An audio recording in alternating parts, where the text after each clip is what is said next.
haula wala quwwata illa billahil aliyil azim. Yang saya hormati jamaah Masjid Al-Jami Al-Majid pada malam hari ini, mudah-mudahan selalu dalam Allah Subhanahu wa taala. Yang saya hormati Ustaz kita, Ustaz Sofwan, guru kita, mudah-mudahan selalu dalam Allah Subhanahu wa taala dan selalu diberikan kesehatan oleh Allah Subhanahu wa taala. Yang saya hormati ketua DKM kita, Pak Guru, ya, Pak Dian, mudah-mudahan selalu dalam Allah Subhanahu wa taala. Terima kasih kepada jamaah sekalian, pada malam hari ini kita sama-sama berkumpul di tempat yang suci ini. Mudah-mudahan selalu dalam doa Allah Subhanahu wa taala berkekuatan, kesehatan. Kemudian kita juga bersyukur kepada Allah Subhanahu wa taala karena kita baru saja melaksanakan sholat maghrib secara berjamaah. Dan mudah-mudahan semuanya masuk surga, amin. Kedua kalinya marilah kita sampaikan dan kita kirimkan salawat kepada baginda Nabi besar Muhammad sallallahu alaihi wasallam, karena atas perjuangan bilallah yang mengeluarkan umat manusia dari alam kegelapan menuju alam yang terang benderang, minaz zulumat ilan nur, dari kezaliman menuju cahaya, menuju nurullah, ya, sebagaimana kita nikmati sekarang ini. Sebelum kita mulai pengajian kita, marilah kita berdoa bersama-sama. Mudah-mudahan apa yang kita dengarkan, apa yang kita dapatkan pada malam hari ini menjadi amal ibadah kita semuanya. Al-hazin wa kullu niyatin sholihatin. Al-Fatihah. A'udzubillahi minasyaitonir rajim. Bismillahirrahmanirrahim. Alhamdulillahirabbil alamin. Arrahmanir rahim. Maliki yaumiddin. Iyyaka na'budu wa iyyaka nasta'in. Ihdinas siratal mustaqim. Siratal ladzina an'amta 'alaihim ghairil maghdubi 'alaihim waladdallin. Kemudian kita kirimkan Al-Fatihah buat pengarang kitab Al-Azkar ini, yaitu Al-Imam Al-Hafiz Syekh Al-Islam Muhyiddin Abi Zakaria Yahya bin Syarif An-Nawawi atau Imam Nawawi, ya. Mudah-mudahan ya ilmunya sampai kepada kita, itu kitab ya.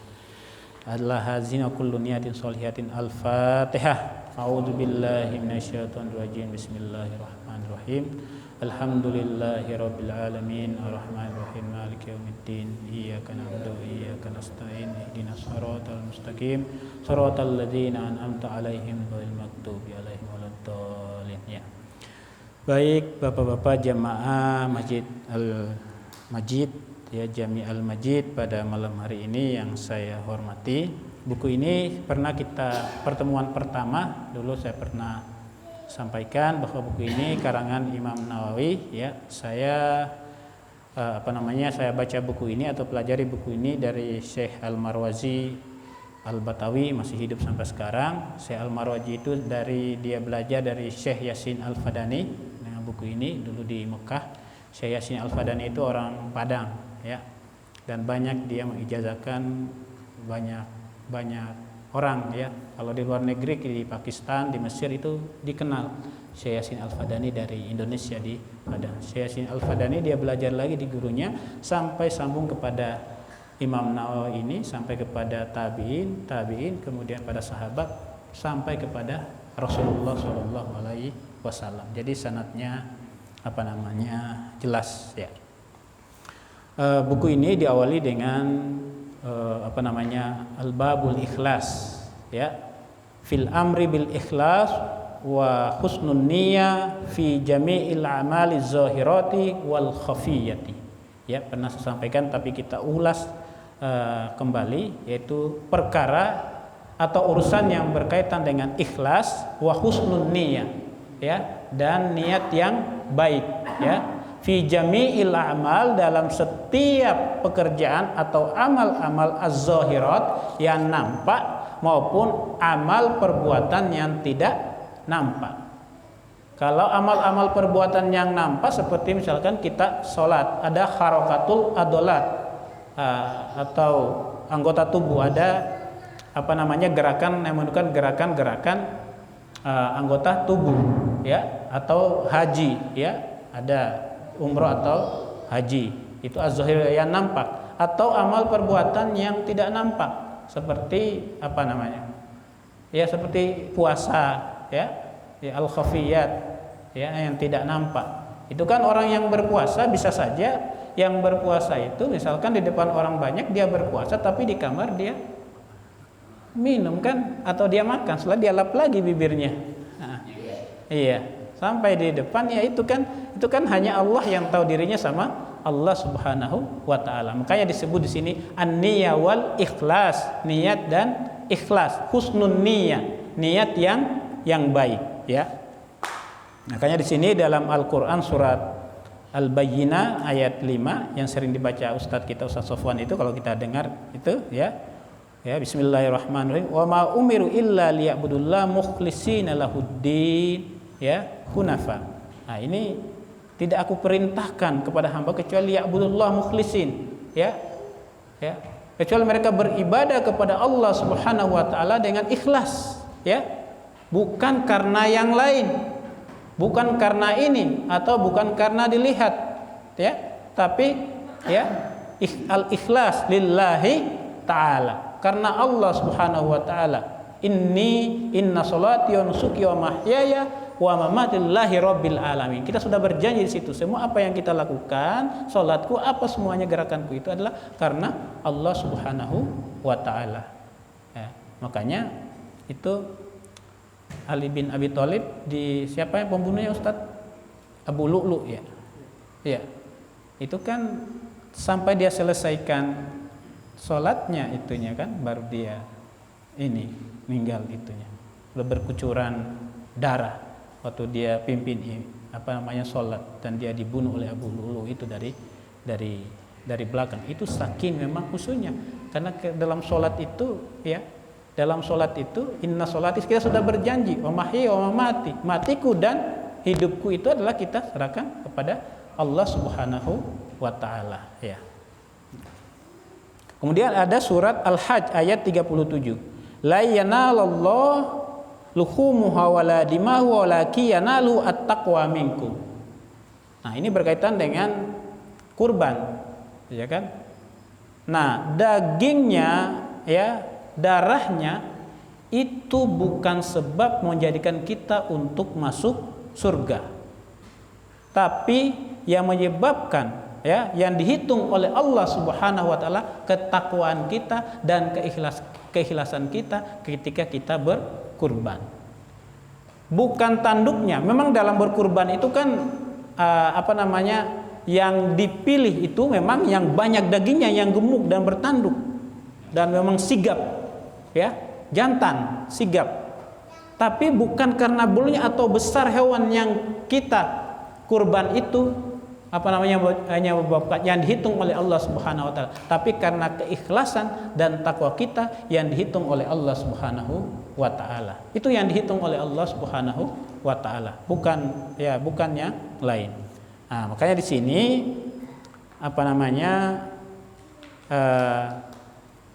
diawali dengan bab niat, al-ikhlas, kemudian juga hadisnya berkaitan dengan niat. Kalau saya bacakan ini terlalu panjang sanadnya ya. Akhbarana Syekhuna al-Imam al-Hafiz Abu al-Baqar Khalid bin Yusuf ibn al-Hasan ibn Sa'id al-Hasan ibn al-Mufarji al-Baqar al-Muqaddasi an-Nablisi summa ad-Dimashqi. Akhbarana Abu al-Yama al-Kindi, akhbarana Muhammad ibn Abdul Baqi al-Ansari, dan seterusnya.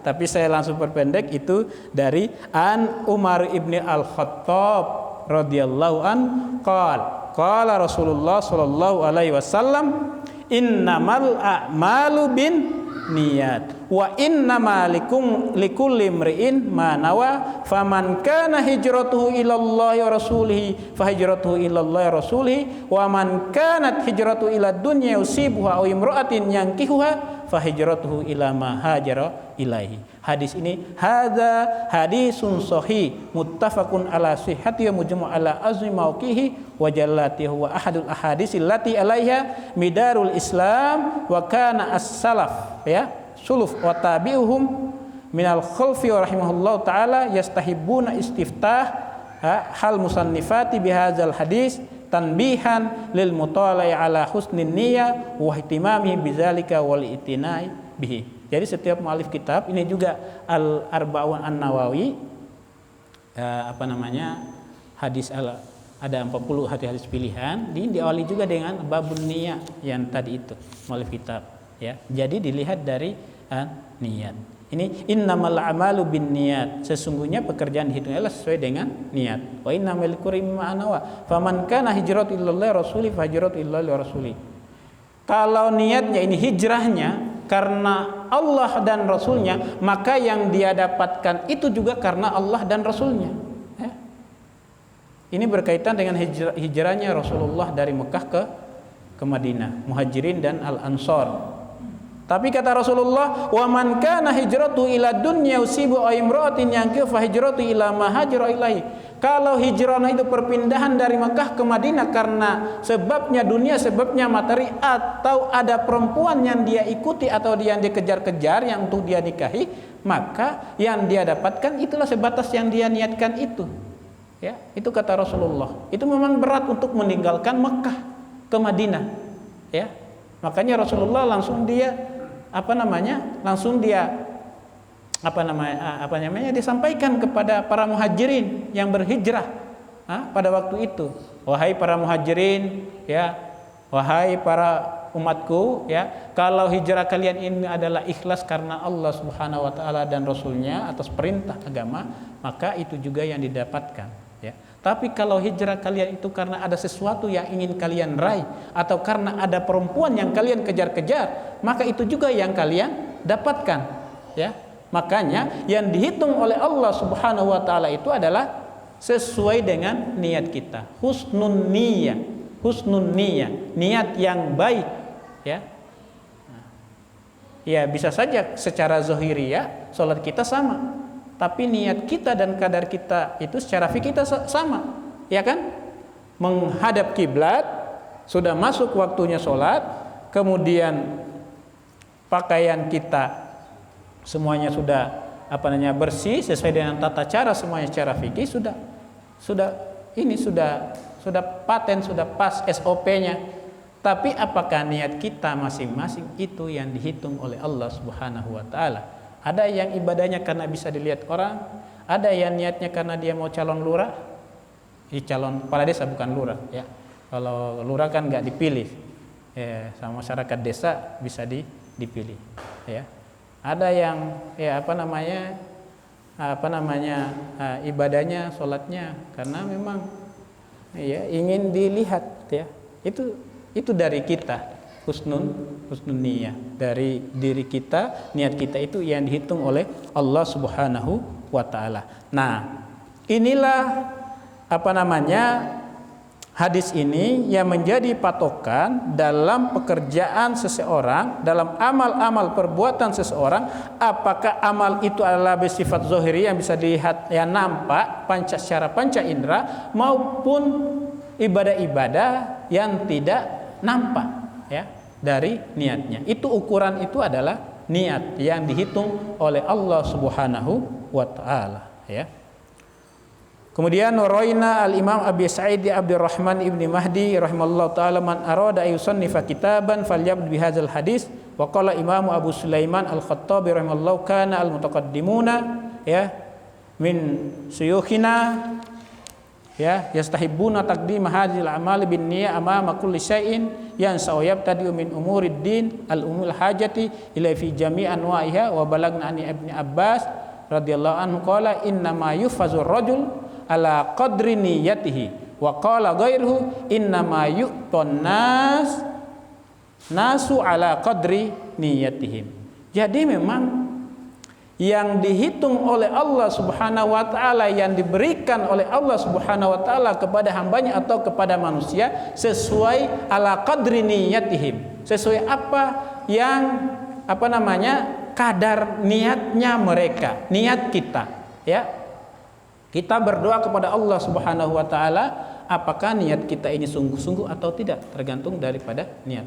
Kalau niat kita, husnuzon kita itu adalah bahwa Allah Subhanahu wa taala itu adalah indah, Maha Pengasih, Maha Penyayang, maka yang tergambar Tuhan itu adalah yang menyayangi, ya, yang mengasihi. Tapi kalau gambaran kita bahwa Allah Subhanahu wa taala itulah Maha Pembalas, Al-Muntaqim, yang memberikan azab dan itu, maka seakan-akan kita gambarkan bahwa Allah Subhanahu wa taala itu adalah sangat kejam, yang yang memberikan azab, ya.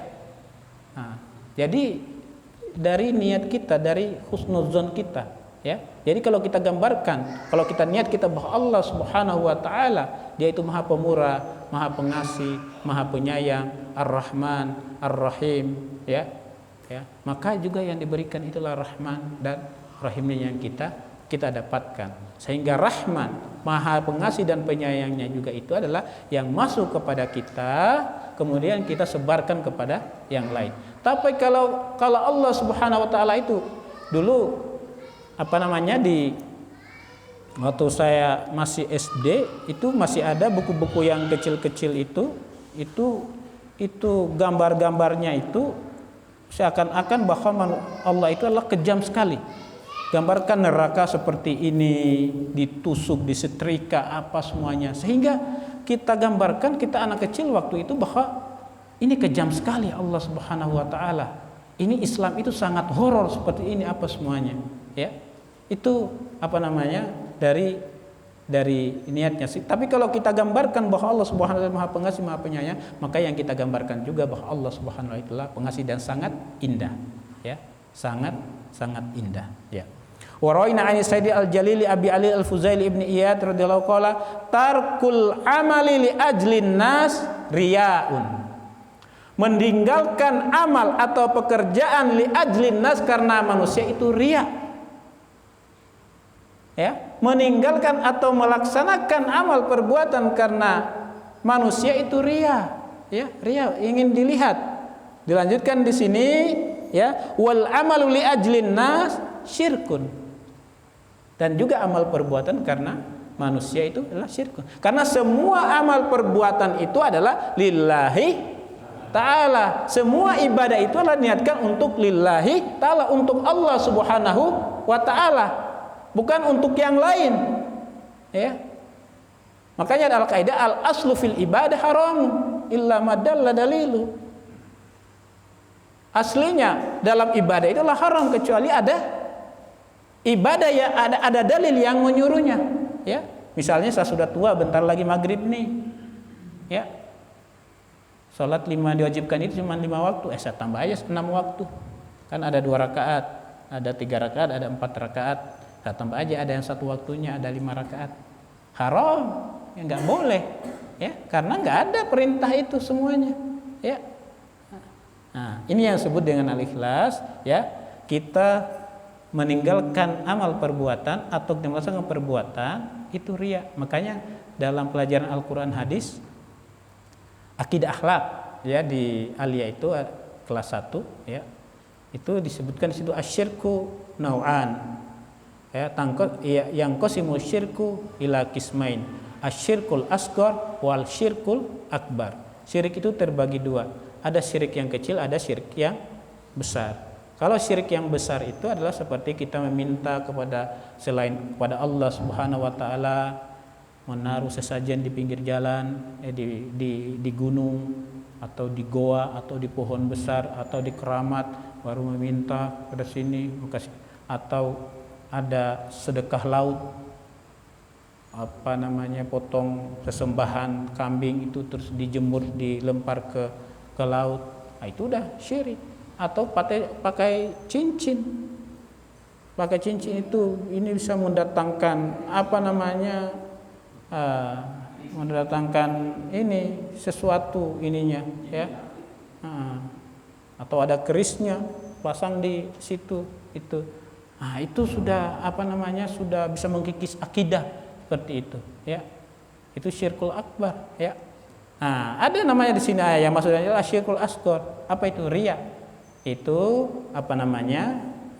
beribadah bukan karena Allah Subhanahu wa taala, tapi karena orang lain ingin dilihat, as-sum'ah, didengar oleh orang lain, ya. Mau 1000 rakaat, mau 20 rakaat itu juga tidak tidak dihitung oleh Allah Subhanahu wa taala. Sehingga kita berharap kita masuk surga itu karena amal perbuatan kita. Enggak, kita karena kalau misalnya amal perbuatan kita sudah secara fikih kita sudah sudah kita sholat, sudah melaksanakan apa semuanya. Tapi belum tentu kita husnul niat tadi itu, al-ikhlas itu kita raih, ya. Kita raih.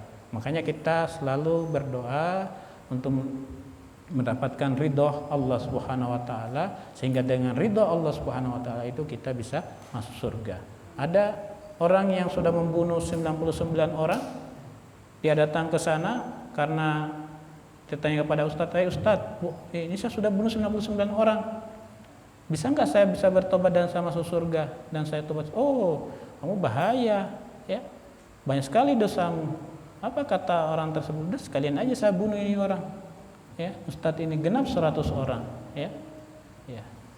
Nah, tapi dia datang lagi ke sana, dia meninggal karena sudah ada azam di dalam dirinya untuk dia bertobat, kemudian dia meninggal, dia masuk surga.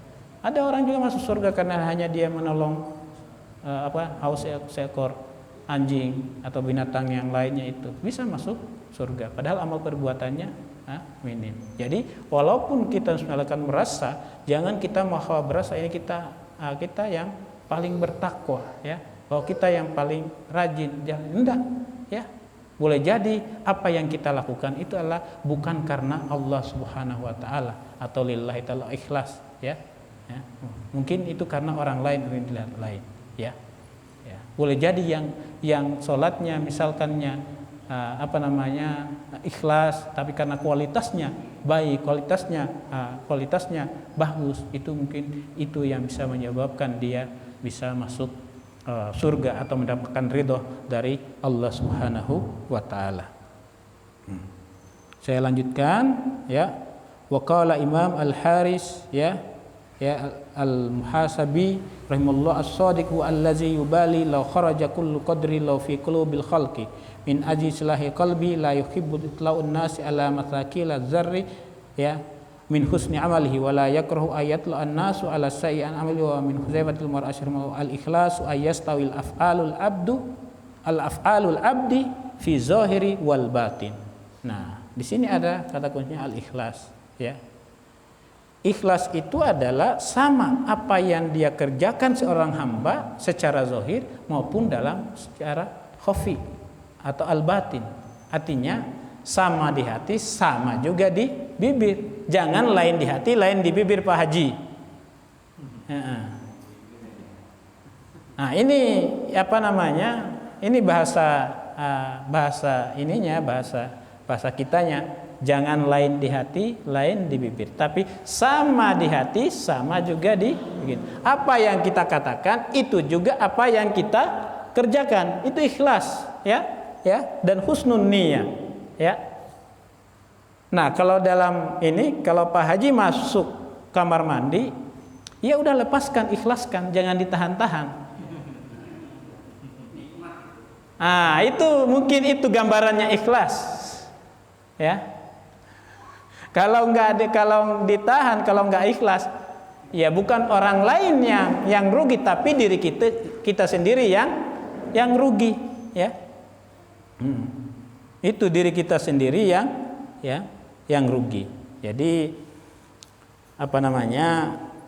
kita datang ke sini, ya, dari pertama kita siapkan pakaian kita, siapkan sendal kita bersihkan badan kita ambil wudu dan apa semuanya itu dihitung oleh Allah Subhanahu wa taala dalam rangka untuk mendapatkan kebaikan.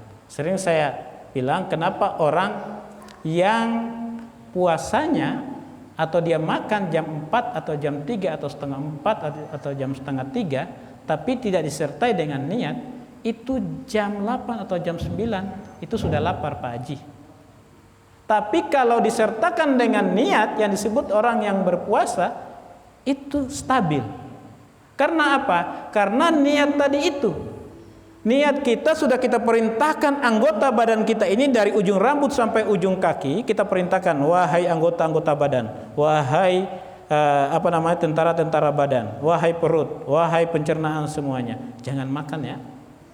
Jangan meminta apa-apa, ya, dari sejak terbitnya fajar sampai terbenamnya matahari. Maka dengan itu, karena kita sudah niatkan dan kita sudah perintahkan, maka kondisi badan kita itu stabil dan mereka tidak meminta makan. Karena kita sudah menyuruh. Tapi kalau kita tidak menyuruh dari awal, tidak kondisikan, maka jam 8, jam 9 itu kalau sudah waktunya mereka ini, karena memang kebutuhan, mereka meminta, ya, meminta. Itulah pentingnya kita sertai dengan niat, ya, disertai dengan niat. Kita datang dari rumah untuk datang sini, misalkan untuk datang ke majelis ini, disertakan dengan niat. Mau selama apapun, mau apapun kondisinya, kalau kita niatkan karena ibadah atau al-ikhlas, ya, husnul niyah, maka kita tetap stabil dalam kita. Itu Rasulullah SAW dan para sahabatnya, mereka mengaji 2 hari 2 malam hanya mereka hanya berhenti sholat, mereka tidak makan dan tidak minum. Tahan, ya, itunya. Karena dari awal itu niat, husnul niat tersebut, ya. Itu pentingnya. Kenapa kita lihat, ya, termasuk misalkan kita bersedekah, menolong orang bukan karena kasihan, menolong orang karena ini enggak, ya, ya, ya.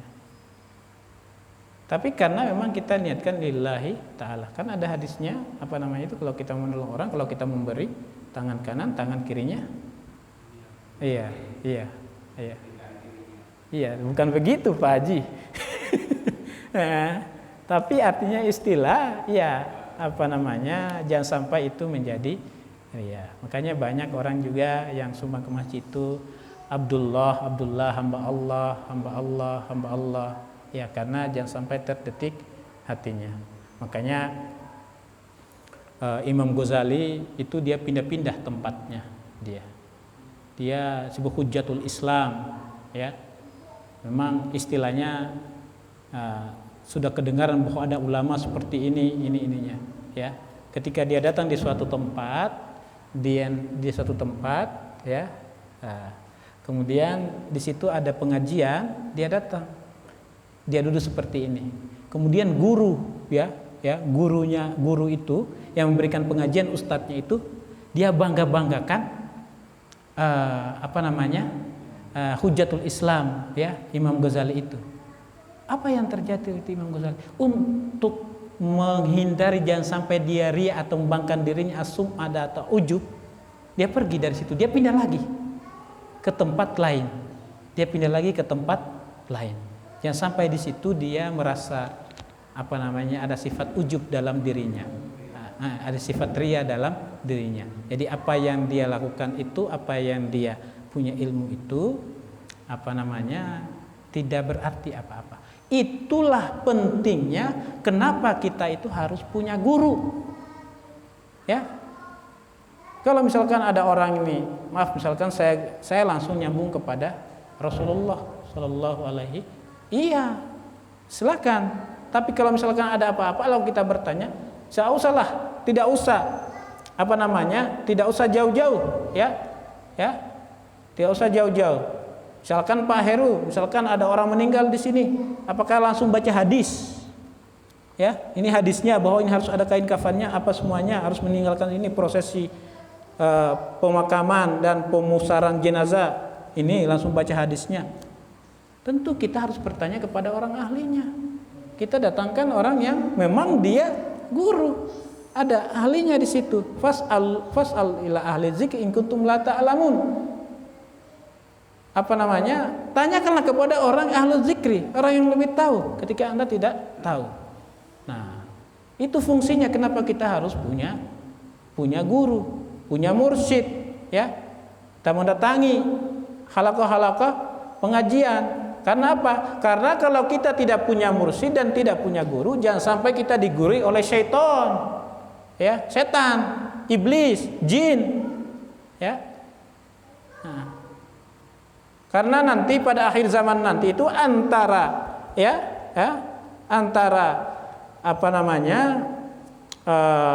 iblis itu, ya, syaitan, ya, setan, iblis, rajanya iblis itu, ya, dengan Imam Mahdi itu 11-12. kecerdasannya, kepintarannya. Hanya orang-orang yang punya ma'rifat tinggi yang bisa membedakan haza syaiton, ini yang bukan syaiton. Sekarang sudah terjadi di masyarakat. Ya, sudah terjadi di masyarakat. Antara keburukan dan kebaikan itu adalah berdampingan. Tidak bisa lagi kita bedakan mana ini orang baik, mana ini orang buruk. Hanya orang-orang yang punya ma'rifat yang tinggi, ya, yang zikrullahnya tinggi dan apa semuanya itu yang bisa membedakan dan merasakan, oh ini baik, oh ini buruk, oh ini pahit, oh ini misalnya.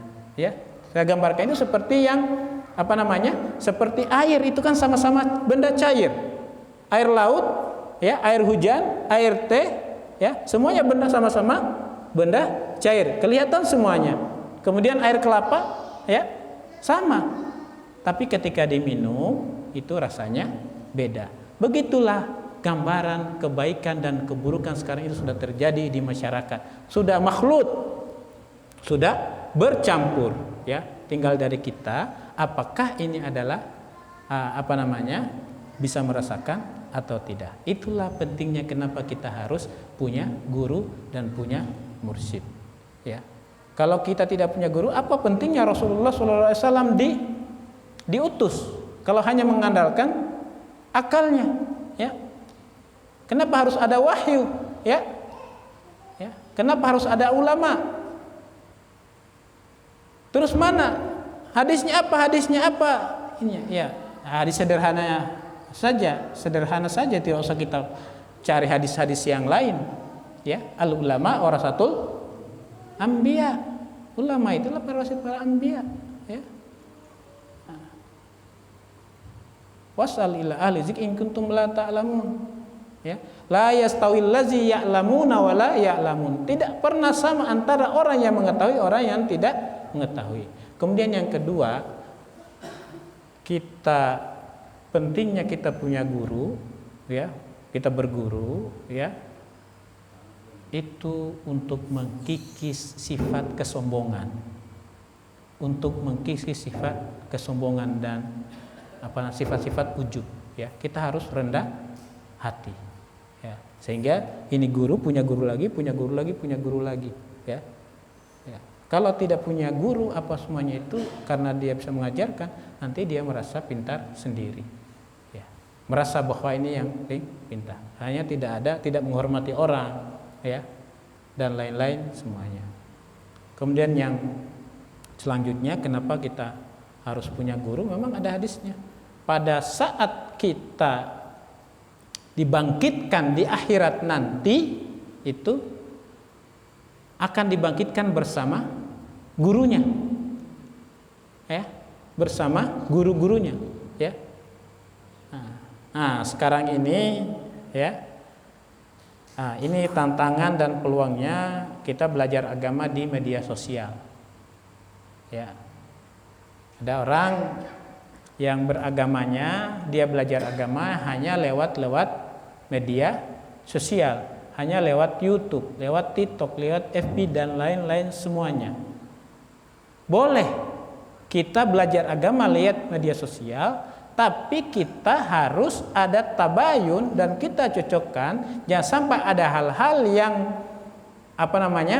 yang tidak kompatibel atau tidak cocok dengan prinsip-prinsip agama dan prinsip kehidupan. Ketika tidak punya guru, kita bimbang dan merugi apa? Diri kita sendiri dan orang lain. Tapi kalau kita punya guru, ya, kita bertanya. Karena guru itu kalau dia tidak tahu, maka dia tanya lagi gurunya. Dia tanya lagi gurunya, apa semuanya itu bersambung. Yang disebut sampai sekarang itulah bersanad sampai kepada Rasulullah Shallallahu Alaihi Wasallam. Itulah di sini husnul niyat tadi itu kita, ya, di dalam diri kita patenkan di dalam diri kita bahwa segala kebaikan dan amal perbuatan itu adalah disertai dengan niat. Artinya niat di sini adalah niat yang baik, ya. Itu yang dicatat oleh Allah Subhanahu wa taala dan dihitung oleh Allah Subhanahu wa taala. Nah, apakah misalkan kita datang di sini kalau kita tidak disertai dengan niat tidak dihitung oleh Allah Subhanahu wa taala seperti yang ditanyakan oleh Pak Guru Dian kemarin itu waktu sebelumnya itu, ya. Misalkan datang sini tiba-tiba sama sholat, ada pengajian di sini, ya sudah saya belajar. Apakah tetap dihitung oleh Allah Subhanahu wa taala? Karena ada orang yang ditugaskan oleh gurunya kepada muridnya itu, ya, hai murid, kamu padahal muridnya itu dia mau merokok, sedikit aja mau merokok dia, atau dia bukan saya haramkan rokok atau tidak, enggak, ini contoh, ya. Tapi dia suruh jam segini ada pengajian, kamu datang ke sini, jam segini pimpin anak-anak, jam segini kamu sholat, ya, kemudian pimpin jamaah, sampai terakhir yang dijadwalkan oleh gurunya itu dia tidak ada waktu dia untuk dia merokok sampai dia meninggal, ya. Setelah dia selesai dia meninggal, dia tidak sempat merokok, ya. Itu karena tadi itu tanggung jawab dan kewajiban tadi itu yang menyebabkan dia tidak bisa melakukan hal itu. Memang kita niatkan untuk kondisi badan kita ini dalam rangka bahwa adalah yang dimaksud saya niat itulah niat yang baik. Di sini kan sesuai dengan judulnya adalah husnun niyah, niat yang baik, husnun niyah, ya. Niat yang baik. Karena kalau tidak ada niat yang baik, misalnya kita datang lagi sholat lagi, ya. Padahal Allah Subhanahu wa taala kita diciptakan oleh Allah Subhanahu wa taala, wa ma khalaqtul jinna wal insa illa liya'budun.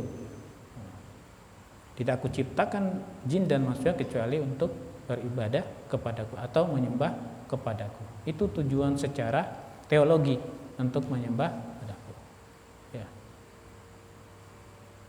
Itu yang berapa menit lagi bisa saya sampaikan. Kalau ada bapak-bapak ada yang bisa sharing pengalaman atau ada yang bertanya, bisa disilakan. Pak Haji ada pertanyaan? Pak Haji Soleh ada pertanyaan? Pak Haji? Tidak ada. Ya. Ya. Bedanya niat sama azam itu apa sih? Niat sama azam. Kalau azam itu kan tekad yang kuat. Berazam. Iza azamta fatawakkal 'alallah, ya. Kalau sudah tekad niatnya maka sudah bertawakallah. Iza sadaqal azmu wa duhas sabil. Kalau hati itu sudah tekad, maka jalan itu akan terbuka, ya. Makanya sebelumnya itu saya gambarkan bahwa niat ini,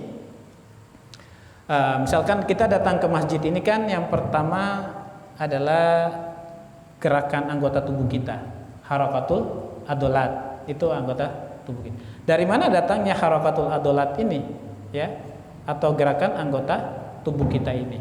Pasti ada sesuatu penyebabnya. Penyebabnya itu adalah keinginan, kemauan. Kalau kita tidak punya keinginan untuk datang ke masjid ini, tidak akan terjadi harakatul adolat tadi ini, tidak akan terjadi. Sekarang pertanyaannya, dari mana keinginan itu datang?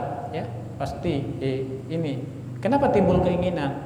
Karena ada kecintaan yang kuat, ada kerinduan yang kuat, ada keinginan yang kuat, disebut asyauqah. Ya, kan pernah saya ini tuh ada mahfuzatnya itu, ya, laula burudatul bahri latiyatu ilaiki syauqan. Kalau bukan karena hadirnya malam, saya sudah terbang untuk mengunjungimu atau bertemu kepadamu, lantaran aku sangat cinta dan sangat rindu yang kuat di dalam hati saya. Makanya kita datang sini, datangnya keinginan itu ada kecintaan yang kuat, ada kerinduan yang kuat, ya. Pertanyaan kemudian, dari mana datang kecintaan ini, kerinduan yang kuat ini? Ada sebutnya dalam mabda'ul ilmi, dalam bahasa agamanya adalah niat. Niat inilah yang masih ada pertanyaan dari mana datangnya niat? Kenapa tiba-tiba ada niat? Ya kan?